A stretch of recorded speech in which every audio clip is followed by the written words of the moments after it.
Казани задержали подозреваемого в серийных кражах. Мужчина, по версии полицейских, проникал по ночам в школы и кафе, после чего забирал оттуда технику и деньги. Оперативники быстро вычислили нежданного гостя. Им оказался 25-летний житель Удмуртской республики, который находился в федеральном розыске. Рамиль Шайдуллин расскажет, кого и на какую сумму он обокрал.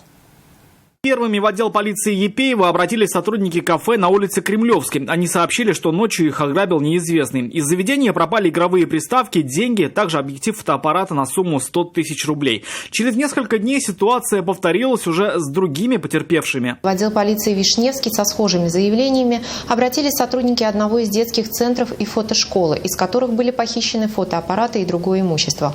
По всем фактам были возбуждены уголовные дела по признакам преступления, предусмотренного статьей 158 Уголовного кодекса Российской Федерации «Кража». Опросив свидетелей и посмотрев записи с камеры видеонаблюдения, полицейские пришли к выводу, что к преступлениям причастен один и тот же человек. Вскоре оперативники установили его личность и доставили в отдел полиции. 25-летний ранее судимый уроженец Удмуртии свою вину признал полностью. Полицейские также выяснили, что молодой человек находился в федеральном розыске за УСИН Удмуртской республики, как осужденный условно с испытательным сроком. Сейчас подозреваемый под стражей. Часть похищенного имущества изъята и приобщена к материалам уголовных дел в качестве вещественных доказательств. Рамиль Шайдуллин, Айрат Назипов, «Вызов 112».